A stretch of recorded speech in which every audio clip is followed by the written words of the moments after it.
Good morning, happy Monday. I hope you all had a great weekend. I hope you enjoyed my crazy weekend video. There's one more of those going out tonight. I'll explain that later. What I want to talk about now is this one that everyone has been emailing to me about cycling. We're on a bit of a road trip today, which again, I'll explain if you get to the end of the video. But this is from yesterday. This is news that came out yesterday, which is weird because it's breaking news that came out on a Sunday. It's almost like they're trying to hide something. Britain's roads to be made, have you heard about this?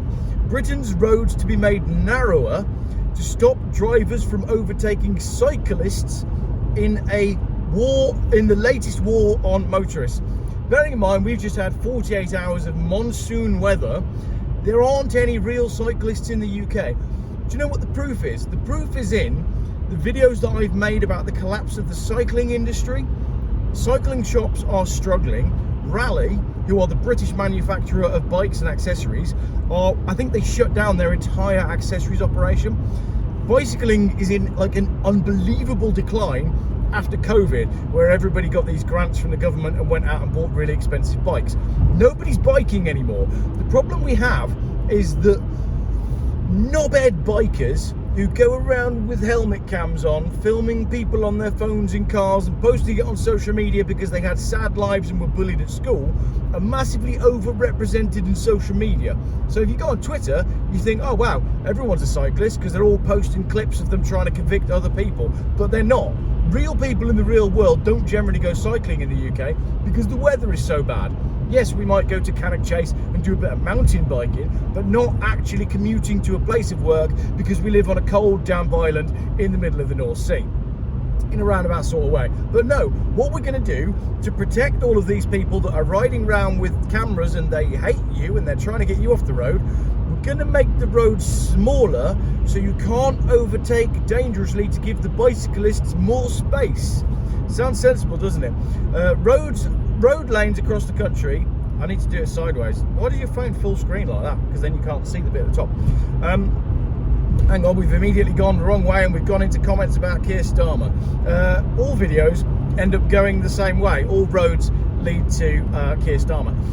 All the people above him. Road lanes across the country are to become narrower to stop cars overtaking cyclists as part of a new war on motorists, the Mail on Sunday can reveal. Official guidance quietly published last week on the government's website states that the standard width of a road lane in Britain, which for 150 years has been 12 foot, is no longer appropriate because of the safety risk posed to cyclists. Instead, lanes on local roads should either shrink to no more than 10 foot 8 or expand to at least 12 foot 10. Critics say space constraints in towns and cities mean they are far more likely to shrink. At what point, when you read articles like this, do you start to connect the dots and go, hang on a minute, cycle lanes, now thinning the roads, low traffic neighbourhoods, low emission zones, parking charges, SUV overweight charge, like the list goes on and on and on and on. And there's people in the classic car industry that have got the gall to say that Jeff Buys Cars is a nutter for the conspiracies that I post on my channel. And yet, most of this stuff only goes to prove my crazy earlier videos correct. So, this is all happening. They want to get us off the road. They want to get us out of our private cars. Narrower roads, the guidance says, would make it clearer to motorists there is not enough space to safely overtake cyclists, while also showing cyclists that they need to ride more centrally. So they want to push the cyclists out into the middle. This is going to be hilarious. The guidance, which was drawn up by Active Travel England.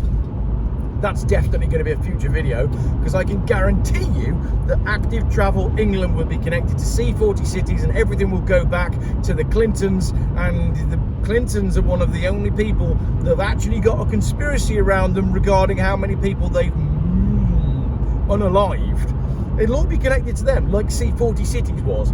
The move has angered, if you don't know what C40 cities is, after you've watched this slightly ranty video, in the YouTube search bar, type in Jeff Buys Cars C40 cities.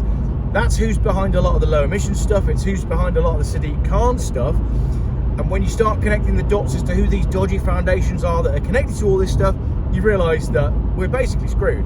The move has angered motoring campaigners, that's one, you know, I'm one of them, who predict that it will dramatically worsen traffic jams on already clogged roads and provoke more conflict between drivers and cyclists.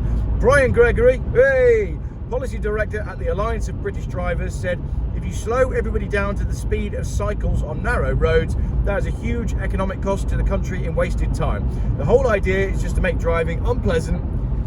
Are you moaning at people who are sat in the middle lane for no reason? Or no, where am I going? You're going down to the M42.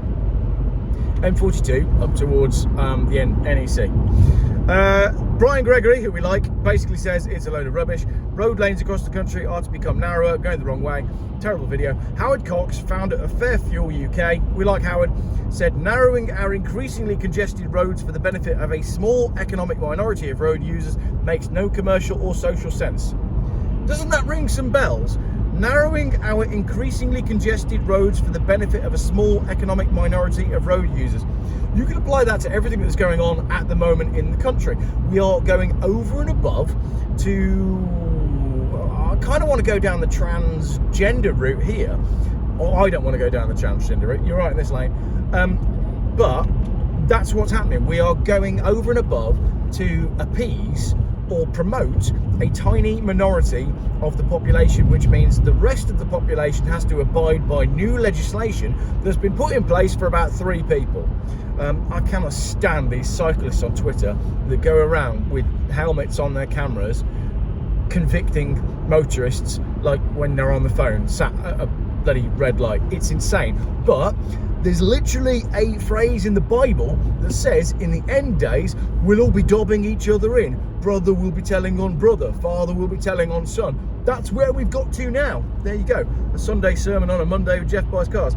Edmund King, AA president and cyclist, he's not a good guy. The AA are not on our side. They never have been. Edmund King is a complete waste of space. What's he saying? It's impossible and impractical to change the widths of our roads, which have evolved since Roman times. This is not America, where wider modern highways and more space means it would be possible to radically change road layouts. UK roads will always require a degree of give and take, which can't be ironed out by regulations. Hang on a minute. Edmund King has said something sensible. Tell everybody, Edmund King has said something sensible. He's been very quiet on low emission zones and traffic neighbourhoods and all that sort of stuff though. Lanes wider than 12'10" reduce the risk, but may still not be wide enough for motor vehicles. Oh my gosh, like how big are modern cars as well? And yet we're not talking about that. Why are we not talking about that? When this road network was built, we're on the M42 now. 20 years ago, I remember going along this piece of road, this exact piece of road, with my dad and my younger brothers to go to the motor show. The motor show is now finished. We no longer have a motor show at the NEC, but all the cars back then were narrower, and 20 years ago there were also less cars on the road. It's not the width of the road that's the problem. Let's look at some comments. Danny Dangle from Worcester says, another example of government and civil service that is actively against the British people. This insanity will cause gridlock, which is what the WEF want. Dave, you're a conspiracy theorist, or at least, sorry, you were a conspiracy theorist 5 years ago. Today, you're just correct. Eds Up says, roads getting smaller, cars getting larger, buses and lorries trudging along will be interesting. That's one way to look at it. Well, it's going to be interesting. Baza Blue says, is this the worst government we've ever had? Yes. You can't get rid of them because voting doesn't work, and you can't petition because that doesn't work because they ignore it anyway. And if 3 million take to the streets, that doesn't work either. So what do you do? We didn't start the fire. Somebody needs to. Someone says roads are made for cars and road taxis, not cyclists. But then you've got this argument that pops up, which is cyclists should pay road tax, insurance, and probably a roadworthy MOT type of yearly certificate. That might help. Narrowing the lanes won't. You're correct on the narrowing of the lanes thing, but we've got to be very careful when we start laughing at other groups of motorists when they get hit by certain things. It's like the petrol people gloating about the fact that the EVs are now having to pay road tax and congestion charges. We're all together. We're all road users. We're all travelling, right? We're all on the same side here. It needs to be us, cyclists, electric car people, petrol car people, diesel car people, petrol hybrid people, mobility people, all of us against the government who are actively trying to stop us from going places. It's really important that we don't start calling for other people to pay more money, because that will end up biting you on the bottom. Alden Cole says they cannot maintain the roads that are built, but they can spend money to make them smaller. Correct, the roads are terrible. Small C says the plan is to make driving so miserable you choose to risk getting rampaged on public transport. Vote these people out. Doesn't work. No one was elected to make life more miserable. I got back from Birmingham. I got back from Turkey, landed at Birmingham Airport, spoke to Mrs. G about getting on a train, and we all joked it's now not, didn't we? We said it's now not safe to go on public transport, even just from Birmingham to Worcester. And it's insane that we now feel like that in our own country. Coming to the end now.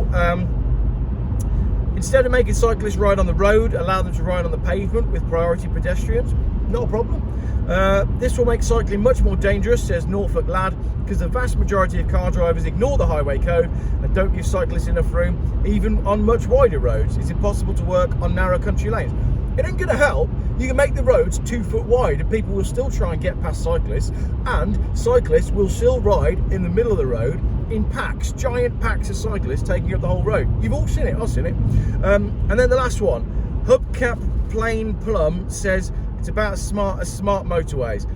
Smart motorways are not smart. We know that. And then the last screenshot is this one. Oh, actually, this is the wrong one. This is a screenshot that shouldn't be in this one, but we'll do it anyway. This was sent to me by my friend Ty, who was on Talk TV last week talking about the BBC. This is from the Telegraph. The government are withholding data that may link the COVID jab to excess deaths. The UKHSA argued that releasing the figures would lead to distress or anger of bereaved relatives if the connection were discovered. All of this stuff, right, talk about connections, it's all connected because the lies start at the top and they cover every different aspect of your life. If it's not cycling, it's cars. If it's not cars, it's health. If it's not health, it's what they're teaching in schools.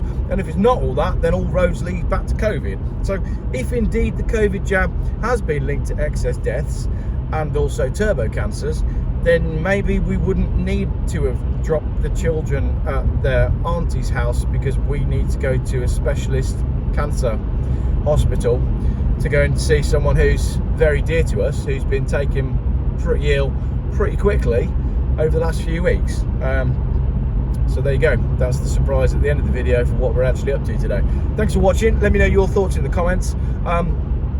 Cool video coming up tonight, Monday night, which is a video of Sunday, which is a video of a 1973 Ford LTD, us stealing the wheels off of my Audi A8, and there's a lot of push me pull you in there because I had to move some cars around which involved pushing and pulling them, and the transit once again saving the day.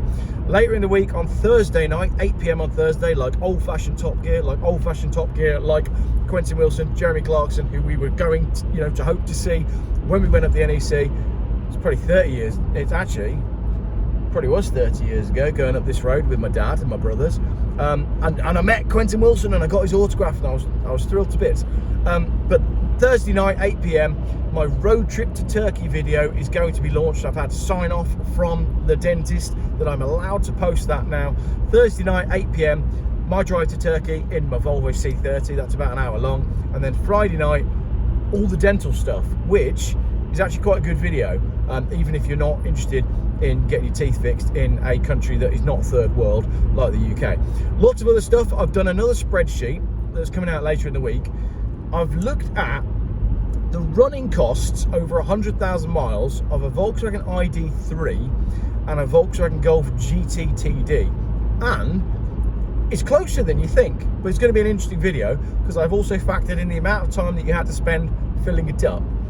So that's going to be a humdinger of a video. Also, there's some really interesting car auctions coming up, so I will be doing some auction previews. So basically, it's going to be another busy and crazy week at Jeff Buys Cars HQ. That's us for the day. Thank you very much for watching. Another video going out at 7 PM tonight.